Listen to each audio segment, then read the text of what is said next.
It's Platt, and today we head to China. That's next to Platt's Beer of the Week.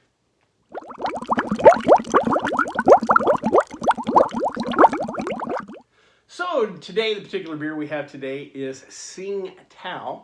Comes to us from the fine folks at Singtal Brewing. Singtao is the #1 imported Chinese beer here to the U.S. Little background on the brewery. The brewery is located in, hopefully I'm saying this right, Chengdu, which is located on the east coast of China between Shanghai and Beijing. The brewery itself was founded in 1903 by German immigrants. Apparently at the time, I don't know if there was a full-blown German occupation or settlement there, but apparently there was a large German contingency there along with the British. And the brewery itself started out as the Anglo-German brewery. I believe that's correct. They were wanting to make beer for the Europeans in the European lager style beers that they were used to. The brewery started off just fine, growing slowly over the years. It was liquidated in 1916 by the Japanese local government. Japan has occupied various parts of China throughout history, especially during the 2 world wars.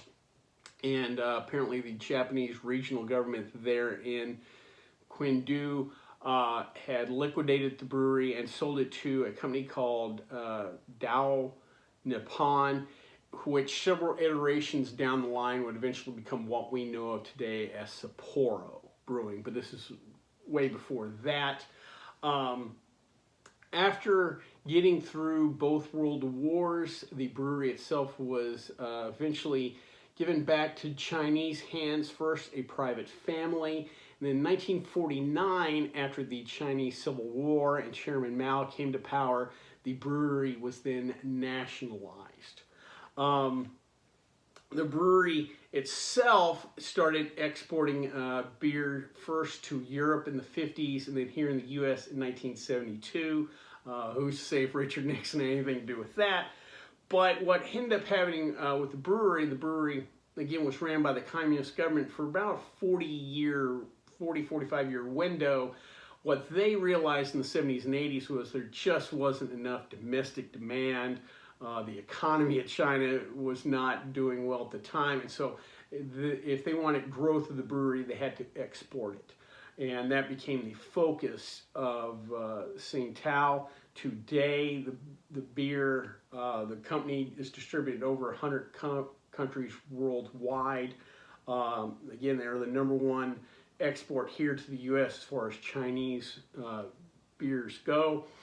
Eventually, by the early 90s, though, the Chinese government started opening up to Western style capitalism, and they started letting companies go private. In 1993, Singtel went private again.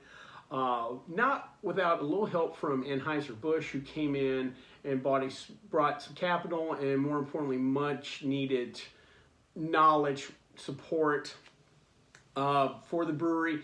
They owned up to 25% stake throughout the years. Eventually, by 2009, they closed out their stake. Singtel today is its own corporate entity. It's not part of AB InBev or Heineken, Carlsberg, Sapporo, Asahi, anything like that, even though I think technically Asahi may have a small stake. For the most part, though, it is self-owned. Like I said, it is the #1 exported Chinese beer here to the U.S., but it's not the #1 selling Chinese beer in China.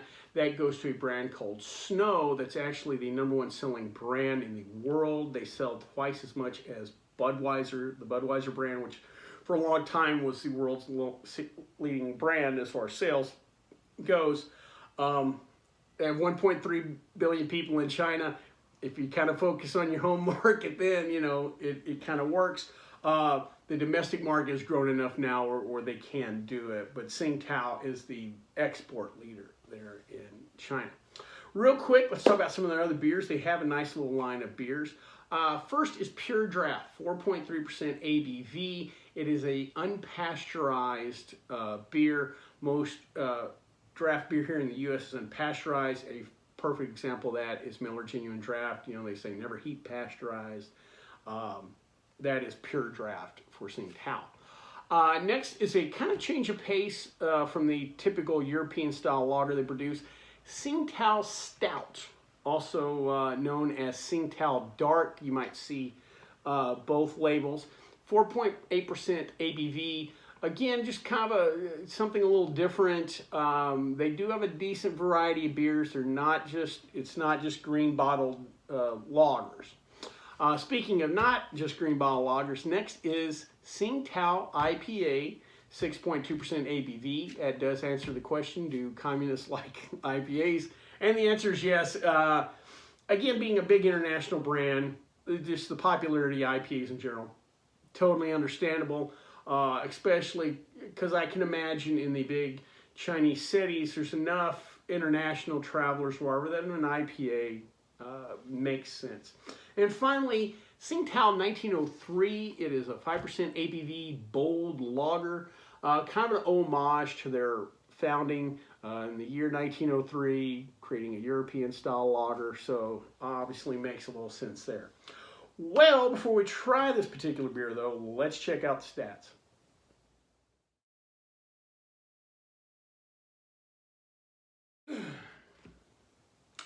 So today I thought we would talk about the Chinese craft beer movement. They've had major breweries for a while in China. We earlier, a few weeks back, talked about the Japanese craft beer movement, and they're years ahead of China, but still, you know, something new. And I thought today I would talk about some of their craft beer breweries they have there. Again, the realization in China is, well, we have 1.3 billion people. We also, the Chinese government has recently, not just in beer, but in general, wanted to develop more domestic demand for products to hopefully selling it everywhere else. I think we could tell the last couple of years, the supply chain thing, you can't take for granted anymore. So let's talk Chinese craft beer. First is Great Leap Brewing, located in Beijing. The term Great Leap, I believe, was a Chairman Mao comment at one time. The Great Society, something like the Great Leap Forward or something like that. They're most known for their Honey Mao Gold beer. This is a beer that is spiced with Szechuan peppercorns. Now, I love peppercorn on steak. Haven't had any beer yet, but we might have to give that a try. Next is Jihan Brewing, located in the city of Jihan. Apparently the brewery's near the big great city wall. It's supposedly a real kind of cool vibe to it. And they also have live music at the brewery. I love to see that again is something kind of worldwide, kind of unspoken through all people, craft beer and live music. What an idea. Next is the Liquid Laundry, kind of a hipster spot located in Shanghai. Supposedly one of the more trendy kind of craft breweries in China. They are also known for their, I guess, gastropub. They're known for their ribs and burgers. So if you're in Shanghai doing a little business, want a nice pint of beer and a good burger, again, things that are international, you know, where we go in the world, people love a good burger and a beer. So Liquid Laundry in Shanghai. And lastly is Master Gao, hopefully I said that right, claims to be the first microbrewery in China. Haven't found any real hard evidence to support that, but also hadn't found anything that says it's not true, so we'll just go with that. The brewery's located in Nanjing, and it's most known for its Jasmine Lager. Again, a small craft brewing scene there, but it's kind of good to see. Again, these are things you know, it's kind of cool to see that we kind of share this in the world. You know, love of craft beer, the love of a cold burger, live music. We can all agree on those things. Well, enough about the Chinese craft beer movement. Let's just try a Chinese beer.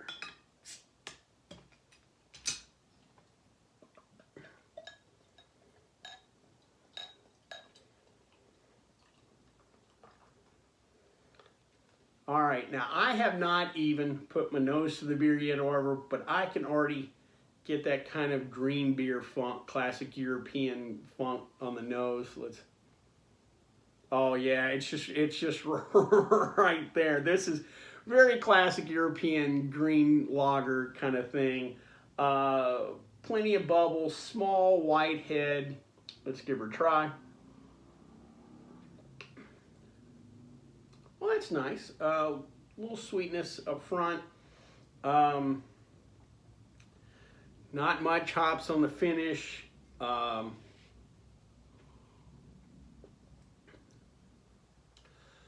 Light enough bodied, easy drinking. This is definitely a safe beer. If you are traveling internationally or wherever, you know, and you're kind of like, well, all right, I'm over in the Far East. Let's give this a try or something. You can feel confident in that. You're not going to get anything too crazy. I've had Singtao before. Again, a functional enough beer.